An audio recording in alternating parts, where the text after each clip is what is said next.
It has been more than half a century since my favorite superhero series, Wonder Woman, first aired, yet one moment still refuses to fade from memory. Linda Carter spinning in place, surrounded by sparkling light, the familiar music swelling as the costume appeared out of nowhere. At the time, Wonder Woman felt unlike anything else on television.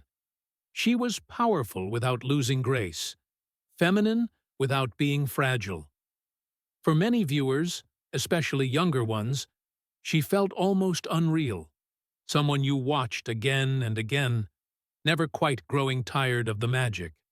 But as the years passed and reruns piled up, strange details began to surface. Behind the glitter and confidence were darker truths: harassment on set, dangerous stunts with real explosives, censorship driven by sponsors, and pressures that pushed the cast to physical limits. Thus the series may have looked heroic on screen, but behind the scenes, it was far more complicated than most fans ever realized. At the center of it all was Linda Carter, who embodied Wonder Woman so completely that it's easy to forget how vulnerable her position actually was. During production, Carter's changing room was placed uncomfortably close to the camera area.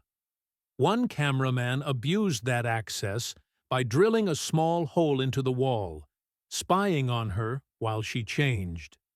The discovery came by accident, not through oversight or protection. The man was fired immediately, but the incident was handled quietly to protect the show's image. No public discussion followed, and the emotional impact on Carter was never addressed.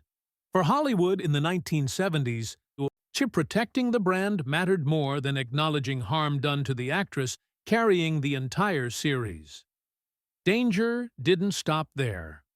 With no digital effects available, Wonder Woman's bullet-deflecting bracelets relied on small explosive charges strapped directly to Carter's wrists. Sparks flew inches from bare skin. Timing had to be perfect. One stunt double suffered burns. Crew members were injured while adjusting the explosives. Even Carter herself narrowly avoided injury during a close-up blast. The network kept these incidents under wraps, fearing backlash. On screen, the bracelets looked effortless. Off-screen, they were a constant risk calculated down to the second. Maintaining the image of Wonder Woman also came with brutal physical demands. Carter was required to stay within a very narrow weight range to fit the costume. And before swimsuit scenes, she cut out salt entirely, and sometimes avoided water for a full day to appear more defined. Meals were minimal. Exhaustion and dizziness were common, yet she pushed through. Years later, she admitted the toll was severe, but she also acknowledged that the pressure helped shape the iconic look audiences still remember. Even the costume itself nearly caused disaster. The original design was a two-piece bikini intended for water scenes. In practice, it slipped constantly, forcing frantic camera adjustments to avoid exposing Carter on national television. After a tense day of filming, the design was scrapped in favor of the now famous bodysuit with white stars. What audiences see as timeless iconography was, in reality, a last-minute solution born out of sheer panic.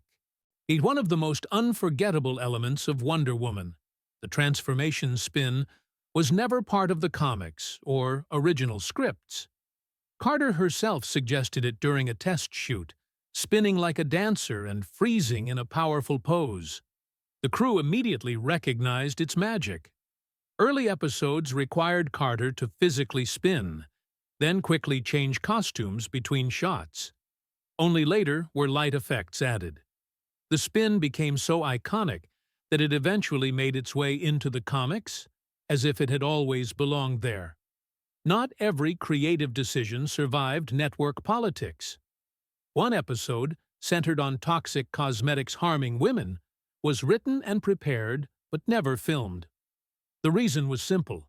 Carter was the face of Maybelline at the time. The network feared offending advertisers, so the episode quietly vanished. No announcement, and no explanation.